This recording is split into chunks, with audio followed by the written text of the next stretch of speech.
¡Aranceles! ¡Aranceles! Buenos días, buen día a totes y tots. Estamos hoy todos pues tratando de pensar y digerir la noticia del fin de semana, que comienza el viernes pasado, en la que Donald Trump, presidente de los Estados Unidos, que tomó posesión hace apenas 20 días, anuncia que va a cumplir con su promesa electoral y va a empezar a imponer aranceles a determinados socios comerciales que hasta ahora, bien por acuerdos comerciales privilegiados entre ellos, bien por la propia estructura de la Organización Mundial de Comercio, eran muy bajos o casi inexistentes. Esto ha sorprendido muchísimo a todo el mundo, a pesar de que es una promesa de Donald Trump, y de que en su primer mandato, el mandato en el que él es presidente desde 2017 a 2020, ya empezó a hacer esto. Pero había una cierta idea, un consenso más o menos generalizado, de que como los aranceles y sobre todo las subidas generalizadas de los mismos están muy mal vistos por la doctrina liberal clásica, doctrina en la que se ha apoyado Estados Unidos para construir su hegemonía cultural también en materia económica en las últimas décadas, y por supuesto van contra los intereses del mercado financiero, de Wall Street y de las grandes empresas tecnológicas que parecen estar más o menos detrás y apoyando algunas de las políticas de Trump, pues más o menos había un cierto consenso en decir, bueno, esto es campaña electoral, él ha utilizado esto para tratar de ganar votos entre las clases trabajadoras estadounidenses que ven bien estas políticas proteccionistas, porque parece que a corto y medio plazo pueden beneficiarles en el sentido de que se importarán menos bienes producidos fuera, con lo cual habrá que fabricarlos en Estados Unidos, con lo cual puede haber más trabajo, de un tipo de trabajo industrial o en el sector servicios que hasta ahora había sido importante en Estados Unidos y paulatinamente se había ido deslocalizando. Tenéis aquí una gráfica que explica cómo desde la entrada de China en la Organización Mundial de Comercio a principios de este siglo, hace 25 años, se ve ese desacople entre el crecimiento de Estados Unidos, de su PIB, de su capacidad adquisitiva y su producción industrial, que hasta ese momento más o menos iban de la mano. Pero ¿qué ocurre?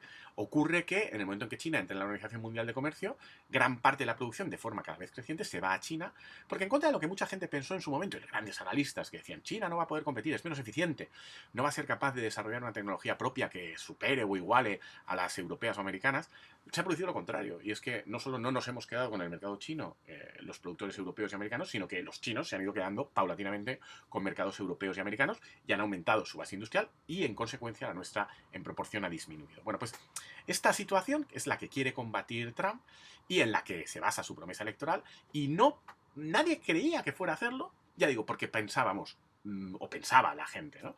Este señor no es fiable y además tiene a grandes aliados que son del sector financiero y tecnológico que no van a querer porque esto les perjudicará. Y sin embargo lo ha hecho. Esta sorpresa a mí me parece llamativa porque hay que recordar que Trump en su primer mandato ya lo hizo. Y en concreto hizo dos cosas muy interesantes. La primera es que se cargó nada más llegar los dos acuerdos de comercio internacional que, yendo más allá de las reglas de la OMC, trataban de crear espacios casi de libre cambio mucho más ambiciosos. Uno en el Pacífico, por medio de un tratado que se llamaba TPP, y otro en el Atlántico, que incluía también a la Unión Europea, Canadá, Estados Unidos y países de América del Sur, que era el TTIP. Estos tratados, por ejemplo, en Europa fueron criticadísimos y eran criticadísimos y había muchísima hostilidad por parte de la izquierda política a estos tratados por una serie de razones. Se suponía que degradaban las condiciones laborales o generaban ese riesgo y ambientales para igualar con otros países que tenían estándares más bajos. Bueno, y en general abrían las puertas a un comercio internacional mayor, con otra serie de críticas respecto de lo que podía suponer eso en términos de incremento de transporte, de huella ambiental, etcétera, etcétera. Pero el caso es que eran muy criticados. Pero paradójicamente es Trump el que se los carga. Y se los carga nada más llegar a la Casa Blanca. Sin embargo, esto no ha sido tenido en cuenta y se pensaba que ahora Trump no lo iba a hacer. Y la otra cosa que hizo Trump, recordemos, es que sí que ya subió aranceles en su primer mandato. En concreto a China le impuso un arancel del 20-30%. No a todas las importaciones. Pues. Había excepciones. Por ejemplo, productos que interesaban mucho a los Estados Unidos, los iPhones, ¿no? Que se producían en China, esos quedaron exentos. Teníamos ya el precedente. Y el precedente, además, y esto es más interesante, no solo es de Trump. Porque hay un cierto consenso creciente en Estados Unidos que parece que ciertas élites, tanto americanas como sobre todo europeas, no son capaces de asumir y de entender respecto a que ese proteccionismo no está mal y es una opción a considerar. La prueba es que el gobierno de Biden no eliminó los aranceles que había puesto Trump. Es más, en algunos casos concretos, con la excusa de la recuperación de la COVID y de cuestiones relacionadas con transición energética, incrementó algunos. Pero en ningún caso quitó los de Trump. Parece que es una política no solo de Trump, sino más estructural de lo que creemos en Estados Unidos, el que hay que ir a cierto proteccionismo. Es decir, no es la primera vez que pasa.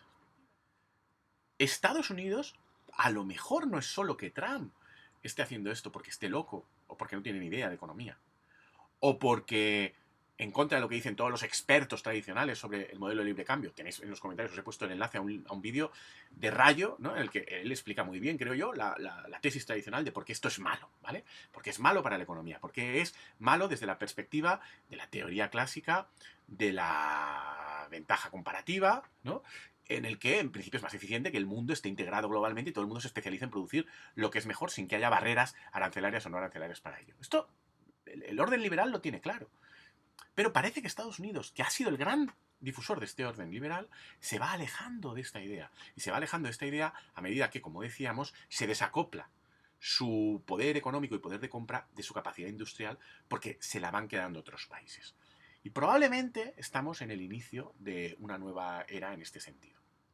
No hay que descartar que parte de los aranceles sean instrumento de negociación y de presión política, por ejemplo, con México y Canadá, aliados tradicionales de Estados Unidos en las últimas décadas, para intentar conseguir mejores tratos con ellos o mejores condiciones en a lo mejor otras cuestiones.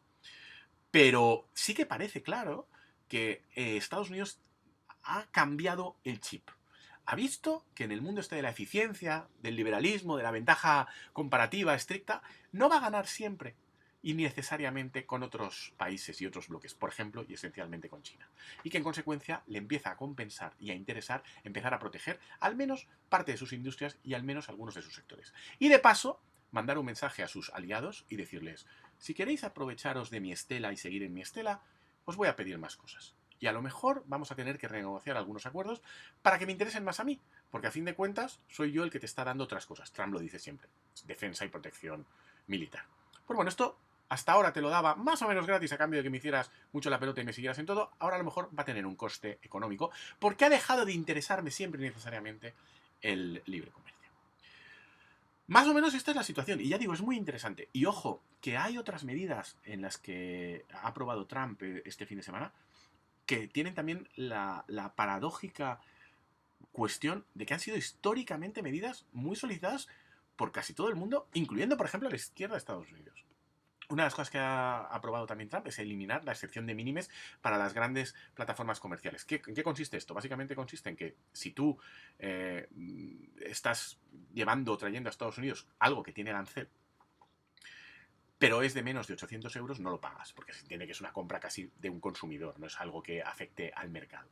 ¿Y qué hacían las grandes plataformas? Por ejemplo, Amazon y todas las que funcionan como Amazon. Pues cada compra de algo que valía menos de 800 dólares, que hacía a través de la plataforma, aunque formara parte de que tú estabas comprando ese mismo producto, Amazon lo estaba comprando por decenas, por cientos, por miles, y en realidad era una compra y una operación comercial, Amazon lo vendía como una operación de un productor a un consumidor y como era de menos de 800 euros, era de mínimes y no pagaba el arancel. Esto Trump lo ha liquidado también. Esto era una cosa que ha estado pidiendo casi todo el mundo, porque afectaba a la equidad mínima y a la igualdad de trato entre quien vendía el producto por canales tradicionales y quienes los estaba vendiendo vía online, que se aprovechaba no solo de muchas economías de escala y de muchas eficiencias, sino además de una exención regulatoria que no estaba pensada para ellos y de la que se aprovechaban. Pues esto se ha eliminado también.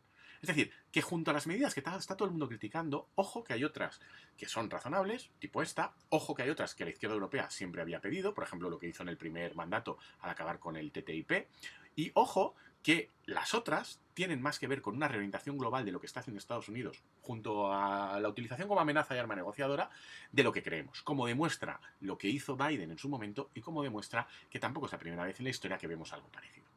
¿Qué pensáis sobre todo esto? ¿Estáis más o menos con esta visión un poco más matizada o con lo que vemos en todos los medios de comunicación, donde además de repente tenemos esta maravillosa convergencia entre alguien como Rayo, liberal, ortodoxo, que explica todo en estos términos y sin ninguna contradicción, y los grandes medios de comunicación, incluyendo a los de alineación más socialdemócrata, que históricamente eran más partidarios de la acción pública reequilibradora, aunque introdujera ineficiencias, porque las ineficiencias son la consecuencia necesaria de reequilibrar, porque los reequilibrios tienen un coste, que de repente ahora se alinean con la visión eficientista absoluta de la gente como Rayo.